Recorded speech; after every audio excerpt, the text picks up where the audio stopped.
Halo, halo, apa kabar? Assalamualaikum warahmatullahi wabarakatuh. Senang sekali bisa kembali menjumpai Anda semua dalam program Off the Record Baca Berita di Balik Berita dan masih terus bersama kami, saya Hersuz Bin Arif.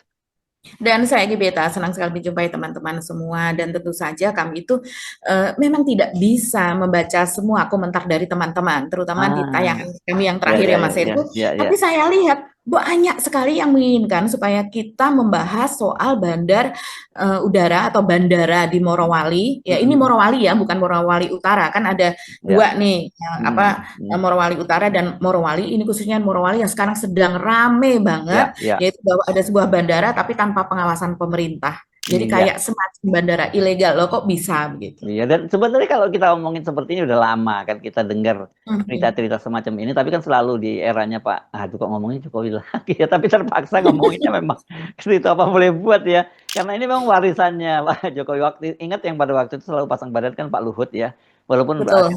soal Mhm. kedatangan ini yang kedatangan yang resmi loh Mbak, yang waktu itu yang ribut itu bukan yang lewat bandara yang tidak resmi seperti semacam ini kan, karena eh, buat Anda siapapun kalau kita datang ke bandara ya ke bandara Ya. di Cengkareng itu kalau kita malam Mhm. hari ke situ saya berapa kali kebetulan mengantarkan adik anak dan berterbang gitu Mhm. ke luar Mhm. negeri di Terminal 3 itu rombongan Cina itu banyak banget dan itu sebenarnya udah cerita Udah lama. lama. Betul. Dulu siapa ada penyanyi juga yang kebetulan orang sana ya warga Sulawesi Tengah ya pada waktu itu yang Sulawesi Tenggara, sorry saya kok nyebutnya Sulawesi Tengah sih ya ini.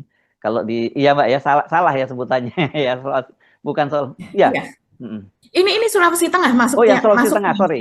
Iya betul. Yang satunya Mhm. Sulawesi Tenggara Kendari pada waktu itu.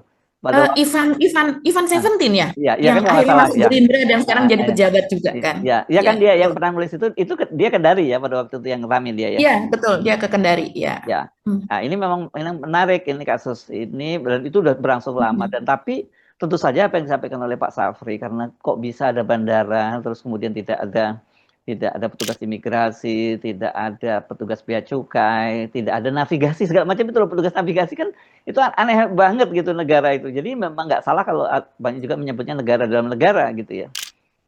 Iya, iya, betul sekali. Jadi ini memang gimana ya? Kok bisa? Kok ada gitu?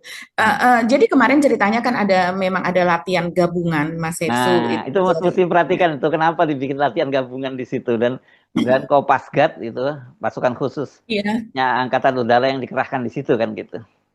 Betul. Nah, di acara tersebut kan kemudian tentu saja Menteri Pertahanan Pak Safri Samsudin itu ke sana begitu dan ketika di sana dia terkejut begitu karena ternyata di Kabupaten Morowali. Jadi ini bagian dari Sulawesi Tengah. Sulawesi Tengah itu ada Hmm. kalau yang saya baca sih ada 13 kabupaten dan satu kota. Jadi hanya ada satu kota yaitu Kota Palu begitu. Hmm. Dan sementara yang lainnya kabupaten. Nah, salah satunya yang menjadi pusat dari penambangan nikel yaitu adalah Kabupaten Morowali. Ada satu lagi Kabupaten Morowali Utara yang ketika itu terjadi kecelakaan dan kemudian ada salah satu selegram namanya Nirwana Sele kalau tidak salah ya Ya, Mas ya, Erso ya. Hmm. yang tewas begitu di lokasi karena uh, untuk K3-nya untuk keselamatan kerja itu memang tidak memadai sama sekali.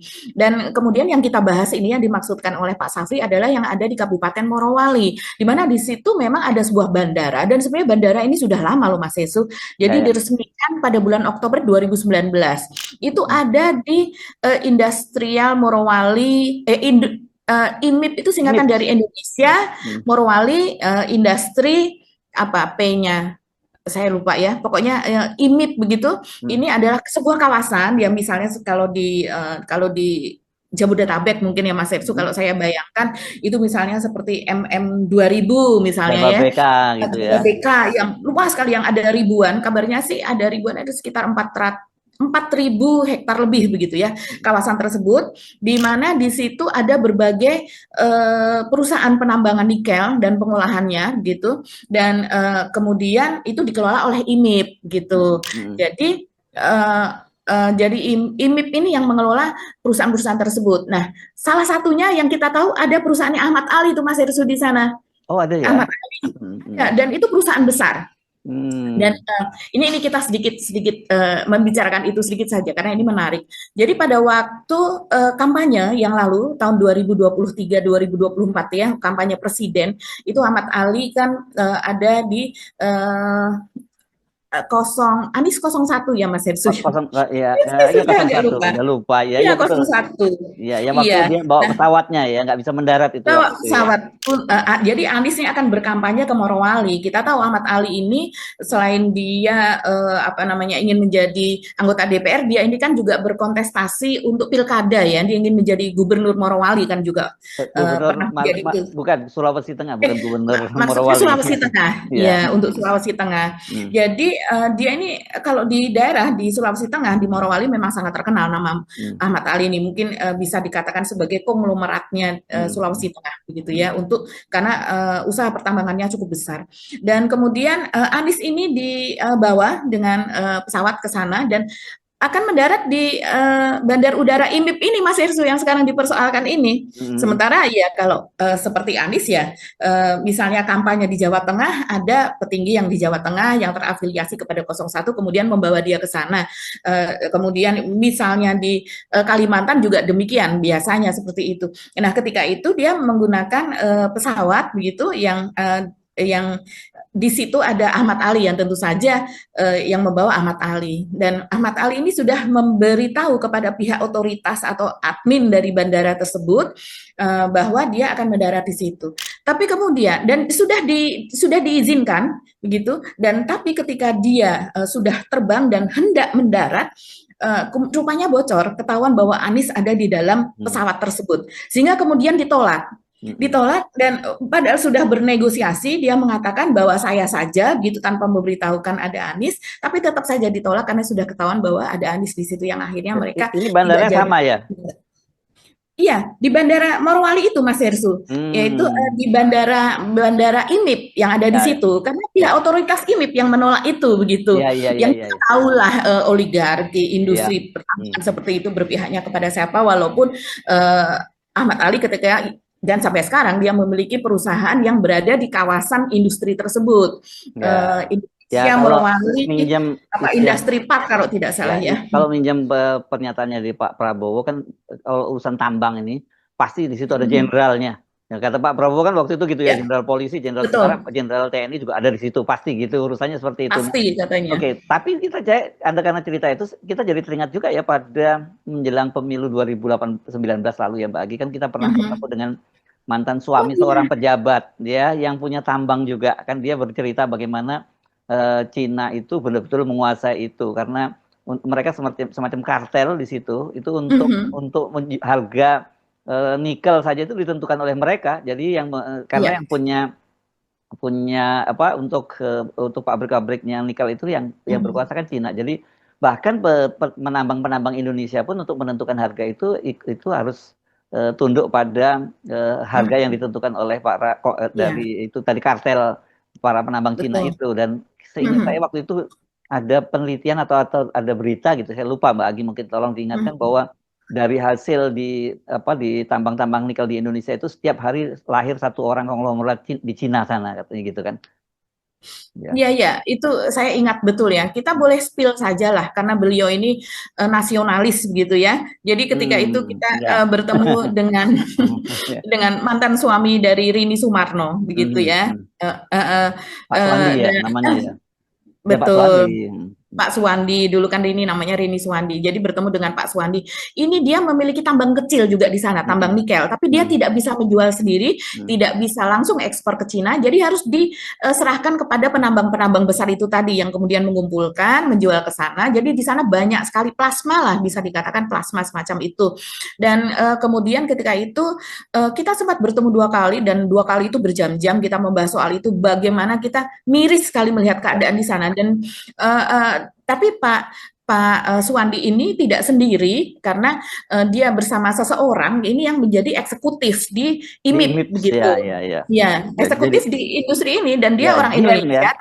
GM di Betul. IMIPS ya waktu Dia itu ya. menjadi GM di sana dan Bapak ini sekarang sudah pensiun, jadi bebas saja lah kita katakan begitu. Hmm. Dan beliau ini kemudian menceritakan kepada Mas Hersu, kepada saya, gitu dan ada teman lainnya juga.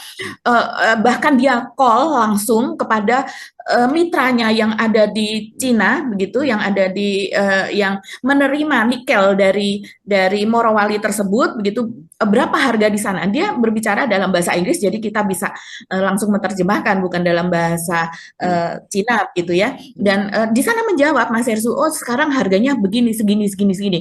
Jadi harganya tuh jauh sekali karena kita mengirimkan itu masih banyak ketika itu nikel mentah gitu ya, yang Ya. langsung dikirimkan ke sana. Dan Pak JK dia sebenarnya sudah melapor. Jadi walaupun dia jadi petinggi di sana, dia mantan bekerja di pertambangan di Amerika yang kemudian di hire di Indonesia, dia bingung ya untuk melaporkan kepada siapa. Tidak mungkin melapor kepada Jokowi, sementara Jokowi, Luhut apa dan sebagainya justru menjadi orang yang bisa dikatakan kalau sekarang yang apa namanya yang dikatakan oleh Etna Caroline di podcastnya di Forum Keadilan TV, itu mereka itu yang justru membuat situasi penambangan dan juga banyaknya TKA Cina yang membuat situasi di IMIP jadi seperti itu, yang ketika itu kita banyak sekali ya yang protes gitu bahwa banyak sekali TKA dari Cina di sana, sementara yang dari lokal gitu atau yang dari pribumi sedikit gitu. Dan ketika itu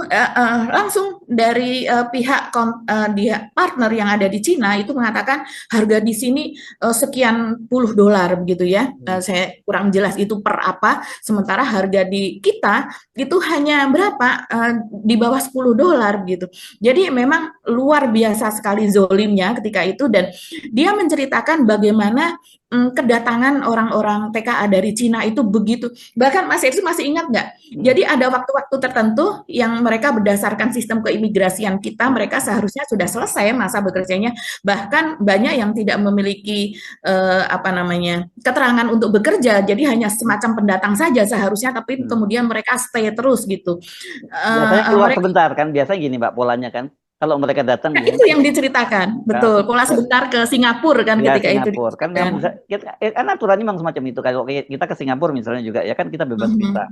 Itu kan kita 30 hari di Singapura punya boleh tinggal gitu. Tapi kalau kita nyebrang ke Johor aja sebentar, terus pulang lagi ya udah bisa diperpanjang lagi. Nah itu yang pola yang dilakukan oleh orang-orang Cina ini. Dan kemudian juga waktu itu Mbak Agi tentu ingat ya, mereka juga menunjukkan ada iklan-iklan di media lokal sana, media online, untuk rekrutmen tenaganya itu untuk satpam, untuk admin. Jadi nggak benar kalau itu disebutkan bahwa itu mereka tenaga ahli. Banyak cuman driver, satpam dan sebagainya itu banyak. Dan itu temuan di lapangan juga banyak menunjukkan seperti itu kan gitu. Dan gajinya lebih gede Bang dibandingkan jauh lebih gede gitu. Ya, ini memang serius. Jadi apa yang dilakukan oleh Pak Safri, apa yang disampaikan oleh Pak Safri ini serius, dan kita berharap itu akan jadi ada langkah-langkah besar yang dilakukan oleh Presiden Prabowo, karena kita tahu Pak Safri ini pasti tidak mungkin dia bertindak sendiri, itu tanpa ada restu atau perintah dari Pak Prabowo lah begitu ya. Iya, iya. Dan kalau kita telusuri Mas Hersu, apa yang dikatakan Pak Safri dan kemudian dikatakan oleh Etna Caroline ini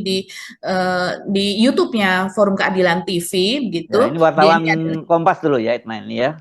Ya, dan sekarang menjadi aktivis, begitu ya, Mas Hersu. Dia ini mengatakan bahwa di sana tidak ada, seperti katakan Mas Hersu tadi, tidak ada sistem bea cukai, tidak ada imigrasi, kantor imigrasi, pengawasan yang semacam itu, gitu ya. Tapi kalau saya melihat, mencari informasi tentang kondisi bandar udara di Morowali, di websitenya resmi Kementerian Perhubungan, itu muncul, Mas Hersu. Jadi di situ muncul, misalnya, Bandara Morowali kelas berapa? Ini langsung dijawab, nama bandar udaranya memang Morowali saja, gitu. Dan kemudian di situ kelas 3, yang pengelolanya siapa? Di situ tulis UPT Ditjen Hubud, jadi artinya Direktorat Jenderal Hubungan Udara, betul. Terus kemudian bahkan ada informasi cuaca, rutenya, fasilitas umum. Yang informasi lainnya, misalnya informasi bandar udaranya, di situ dikatakan kantor otoritasnya Otoritas Bandar Udara Wilayah 4 Makassar. Emailnya ada, nomor teleponnya ada, dan sebagainya. Ini data-data bandar udara Morowali tersebut ya. Kemudian di sini misalnya klasifikasinya 3C, kemudian apalagi nih ya, kemudian jumlah penerbangannya berapa, kemudian jumlah penumpangnya begitu pada tahun berapa, begitu jumlahnya berapa ribu, kemudian untuk kargonya berapa itu ada semuanya Mas Yesu sebetulnya. Tapi aneh juga ya, ini terpantau dan kemudian masuk ke dalam sistemnya Kementerian Perhubungan, tapi kok tidak ada sistem pemantauan dari pemerintah itu tadi, sehingga memang pada saat ini diresmikan. Jadi kalau saya lihat websitenya dari IMIP itu sendiri, IMIP sendiri menulis bahwa ini merupakan hadiah ulang tahun ke-6 dari IMIP. Jadi IMIP ini diresmikan pada tahun 2013 dan sementara bandaranya sendiri diresmikan pada bulan Oktober 2019. Jadi memang sudah berusia 6 tahun dan kemudian itu diresmikan. Di situ memang disebutkan bandara ini adalah supaya mempermudah pengangkutan begitu dan orang-orang yang bergerak di industri nikel tersebut untuk keluar, maksudnya tidak perlu ke bandara yang lainnya untuk transit, tapi langsung bisa melakukan perjalanan keluar Morowali atau keluar Sulawesi Tengah tanpa menyebut kemana. Mungkin kalau kita sebagai orang Indonesia, kita, oh ini supaya keluar ya ke Jakarta lah gitu. Mereka urusannya kan untuk seperti ini ke Jakarta, atau kalau untuk pengangkutan misalnya untuk nikel dengan pengangkutan lewat laut ya berarti di pelabuhan mana, kurang lebih kan seperti itu. Tapi kita harus ingat di situ banyak sekali orang asing, banyak sekali TKA Cina. Nah, yang jadi pertanyaan, private jet. Kalau private jet nggak harus ke Jakarta. Iya, apalagi sudah ada tahu sama tahu, kong kali kong dan sebagainya. Ini aneh Mas Nersu bahwa di situ ada bandara yang tidak terjangkau oleh pemerintah Indonesia. Atas restu siapa? Kan pertanyaannya seperti tadi itu. Mbak Agi kan menyatakan diresmikan tahun 2019. Siapa yang meresmikan? Kalau yang meresmikan IMIP ini Jokowi ya Mas Nersu, yang meresmikan IMIP-nya ya. IMIP-nya, bandaranya. Betul, kalau IMIP-nya ini Jokowi, kalau bandaranya diresmikan oleh pihak mereka sendiri. Jadi oleh pihak IMIP-nya. Jadi ini dibangun sekitar 1 tahun lebih gitu berdasarkan yang saya baca ya pernyataan. Nah, coba kita ke sejarah pendirian IMIP. Jadi IMIP sendiri ini adalah Singhan, namanya Singhan ya, Singhan Group yang bekerja sama dengan PT Bintang 8 Investama. PT 8 Bintang Investama ini merupakan anak perusahaan dari PT Bintang 8 Group begitu ya, yang kemudian mereka ini mendirikan Sulawesi Mining Investment atau SMI pada tahun 2009. Ini pada masa sebelumnya, pada masa SBY sebetulnya pendiriannya. Kemudian PT SMI yang terdiri dari Singhan Group dan juga PT Bintang 8 Investama tersebut melakukan pengembangan terhadap tambang nikel seluas 47.000 hektar di Kabupaten Morowali, Sulawesi Tengah. Kemudian dibentuknya kesepakatan di antara perusahaan tersebut untuk mendirikan pabrik di Bahodopi, Morowali. Jadi pada bulan Juli 2013, kedua mitra tersebut menanamkan tiang pancang atau groundbreaking pembangunan pabrik pemurnian nikel di Morowali. Coba kita perhatikan, penandatanganan pendirian kawasan IMIP yang ditandatangani oleh Presiden RI ke-6 Susilo Bambang Yudhoyono dan Presiden Cina Xi Jinping di Forum Bisnis Indonesia Cina di Jakarta dilakukan pada tanggal 3 Oktober 2013.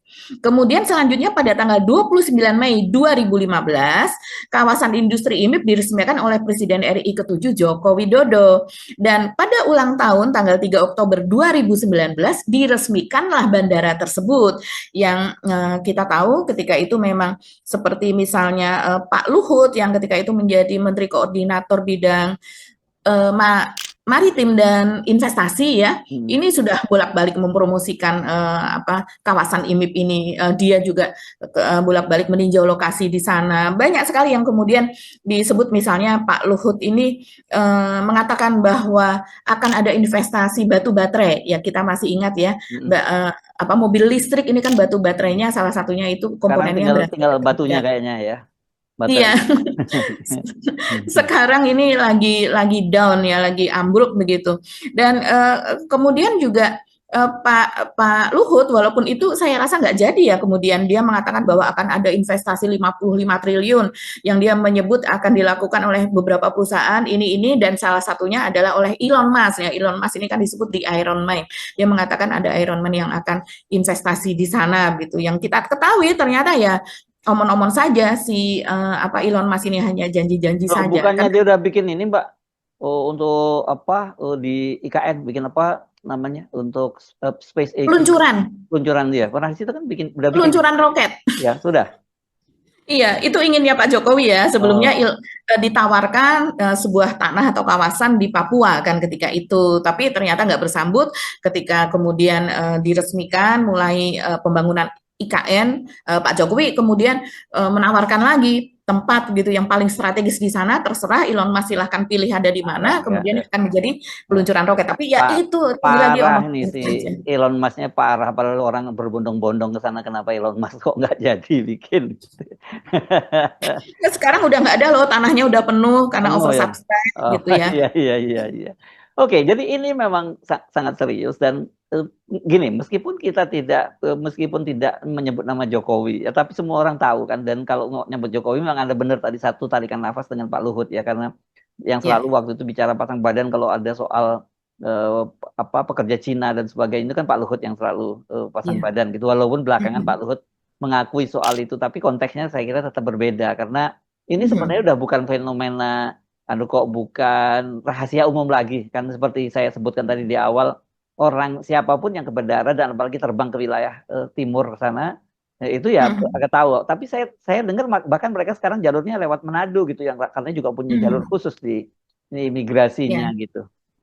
Mhm. Iya, memang itu yang dipertanyakan Mas Hirsu kan, Mm, di Manado dipermudah pula mm, untuk imigrasinya, sehingga mereka yang datang dari Tiongkok begitu bisa dengan cepat gitu. Jadi memang ada beberapa bandara begitu tempat kedatangan para TKA tersebut, mm, dan bahkan yang teman kita yang berbicara kepada kita ketika itu dia mengatakan dia ada hari ini saya lupa deh, hari Selasa atau hari Rabu, setiap jam 8 pagi, kalau malam jam berapa, mm. dan itu tinggal ditongkrongin aja, tinggal Iya, direkam aja, ya sudah, benar. mereka ini memang Ya, berbondong-bondong dengan membawa koper-koper besar yang entah isinya apa. Dan ya, kemudian yang ketika itu ramai juga adalah apa tipenya mereka ya, iya, mungkin perawakannya begitu, badannya yang tegap iya. dengan Hmm. kepalanya dicukur pendek apa dan sebagainya Ya, begitu. tapi banyak juga saya ketemu ya penampilannya, mohon maaf ya, penampilan pekerja-pekerja kasar sih Mbak, kalau yang Iya, levelnya pekerja rendah. kasarnya juga juga banyak kan, itu diakui ya Mas Hmm, Irsu. Dia hmm, mengatakan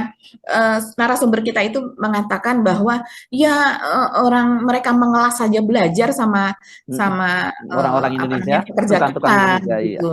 Hmm, Betul. Terus mereka juga ya ya, dan yang paling menyedihkan dia mengatakan bahwa bahan makanan mereka didatangkan dari Cina. hmm. Jadi warung-warung yang ada di sekitar ini hanya melayani kecil-kecilan saja begitu. Jadi ekonomi di sekitar itu tidak Ya. berkembang. Hmm. Kenapa? Karena semuanya itu di drop Ya. dari sana, dari Dan di bahan sana makanan segala dan di sana macam. udah tumbuh kampung Cina segala macam, itu banyak pertumbuhan di sana gitu. Jadi sekarang. Iya, dan mereka dibayar itu sistemnya memang ditransfer kepada bank yang di Iya, Cina. Jadi nggak mampir ke nggak ekonomi mampir. kita, nggak Ya. berputar di sini. Hmm. Jadi memang sudah ada ketentuan itu langsung ditransfer ke istrinya semacam itu, Iya. sehingga mereka Ya. ini hanya sekian persen saja memegang Jadi uang untuk kebutuhan sehari-hari. Jadi memang kalau kemudian ekonomi memberikan dampak ekonomi yang ada di situ itu omon-omon saja. Kan kita juga ingat ini masih di kawasan timur juga, Maluku Iya, Utara ya, pada waktu itu yang Pak eh, iya, gubernurnya yang membantah pernyataannya Pak Jokowi bahwa ekonomi tumbuh tertinggi di dunia ya pada waktu itu, berapa persen sih katanya pertumbuhan ekonomi itu 27%. 27% gitu.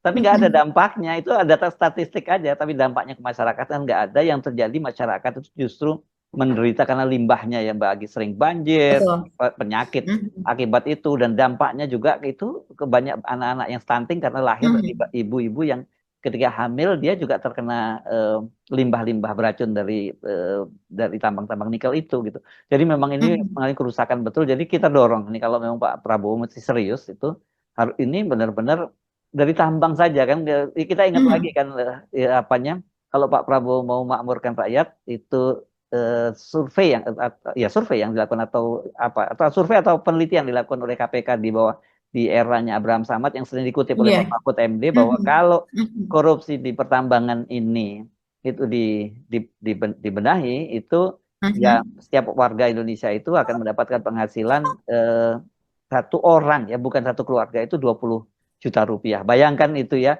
Dan korupsi itu saya kira bukan hanya karena korupsi-korupsi dari Juga. pejabat kita, tetapi juga ya korupsi dari banyak pengusaha-pengusaha asing yang dia tidak membayar pajak, dia tidak memberikan kontribusi apapun kepada bangsa ini karena memang banyak sekali barang-barangnya langsung diterbangkan ke sana gitu. Dan ini tentu saja menyedihkan sekali.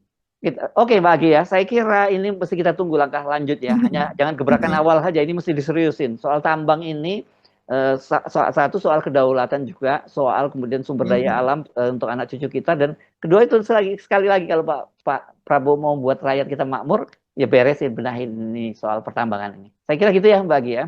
Iya, iya, iya. Dan kita harus tahu ya, ini bagian dari One Belt, One Road-nya Yes. Cina, Bogor, yang Ya, sekarang dan bernama siapa Belt and Road Initiative. ya, siapa Begitu. proksinya di Indonesia kan udah jelas, clear ya. Sudah sangat jelas Ya, siapa ya, yang membangun di sana, merestui di sana, sering menengok di sana, apa dan sebagainya, dan selalu defend ya. atas nama Cina yang ada di sana. Ya. Oke, sampai ketemu lagi. Saya Rusman Arif. Dan saya Anggi Beta, terima kasih atas perhatian teman-teman semua. Wassalamualaikum warahmatullahi wabarakatuh. Tetap salam akal. Waalaikumsalam warahmatullahi wabarakatuh.